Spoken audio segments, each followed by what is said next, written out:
नमस्कार। Trigeminal neuralgia दरअसल trigeminal nerve के हाइपर एक्टिविटी की वजह से होता है और इसमें मरीज के आधे चेहरे पे दर्द, भयानक दर्द और वो दर्द जो है कभी-कभी करंट जैसा लगता है और ये असहनीय दर्द होता है। कई बार ट्राइजेमाइनल न्यूरेल्जिया दांत के दर्द को ही समझकर बहुत दिनों तक इसका इलाज किया जाता है, जो कन्फ्यूजन होता है, और कई बार इसे माइग्रेन समझा जाता है।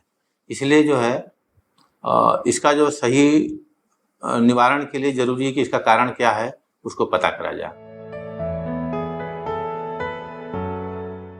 ट्राइजेमाइनल न्यूरेल्जिया के लक्षण कम से ज़्यादा हो सकते हैं। कम से कम में मरीज को हल्का दर्द चेहरे के किसी आधे हिस्से में होता है, जैसे माथे पे हो सकता है, आँख, कान, नाक, लिप, और यह दर्द कान से नीचे गर्दन तक हो सकता है। मरीज को कई बार चेहरे पे छूने से या हवा लगने से, प्लस कई बार मुंह को धुलने से ये दर्द का आभास होता है।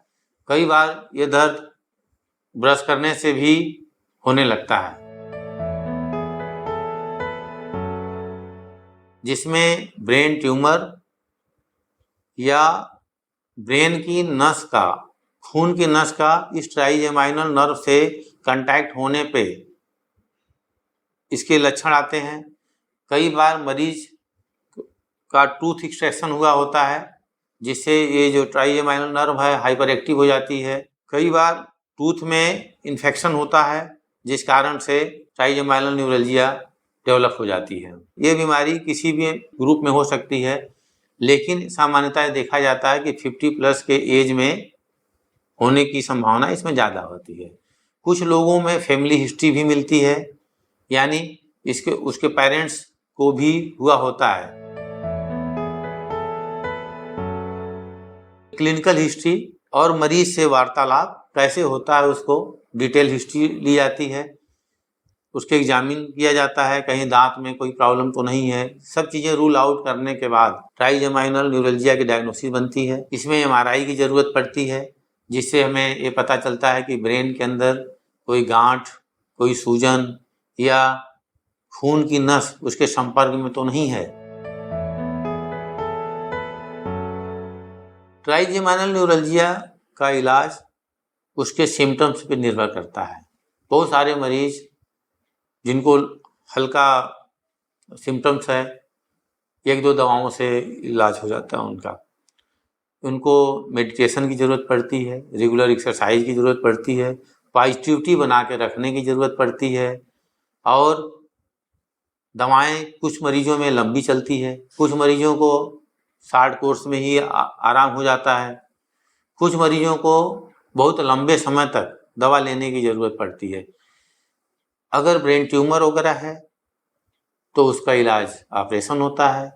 कई बार खून की नसों का जो संपर्क होता है ट्राइजेमाइनल नर्व से, उसके लिए उसको दूर करने के लिए पैचिंग की ज़रूरत पड़ती है। ख़ास तौर से बात करते समय या चबाते समय या ब्रश करते समय तीव्र हो जाता है। इस समय मरीज का बर्ताव बहुत अलग हो जाता है, वो बेचैन हो जाता है, जिससे कई बार मरीज के अंदर सुसाइडल टेंडेंसी तक डेवलप हो जाती है। संवेदनशीलता और झुंझुनी या जलन महसूस की जा सकती है उस एरिया में जहाँ पे दर्द हो रहा होता है। चेहरे के दर्द का अटैक और लक्षण यह कुछ समय से लेकर लंबे समय तक के लिए हो सकता है। किसी मरीज में यह लगातार बना रहता है। हाँ, अगर कारण का निवारण हो चुका है, जैसे अगर ब्रेन ट्यूमर था, अगर ब्रेन ट्यूमर निकल गया है, वहाँ पे कोई भी रेजिडुअल मास नहीं है, तो ये संभवतः दोबारा नहीं हो सकती है। लेकिन कई बार अगर प्रेडिस्पोजिंग फैक्टर वहाँ पे उपलब्ध है, रेजिडुअल बीमारी है, तो यह जो है दोबारा हो सकती है। इसके लिए अगर ब्रेन ट्यूमर हुआ है तो ऑपरेशन के बाद ज़रूरत पड़ती है तो रेडियोथेरेपी, कीमोथेरेपी की करना चाहिए। लेकिन अगर रेजिडुअल ट्यूमर नहीं है वहाँ पे तो कुछ भी करने की ज़रूरत नहीं है और मेडिसिन ही एक विकल्प बचता है।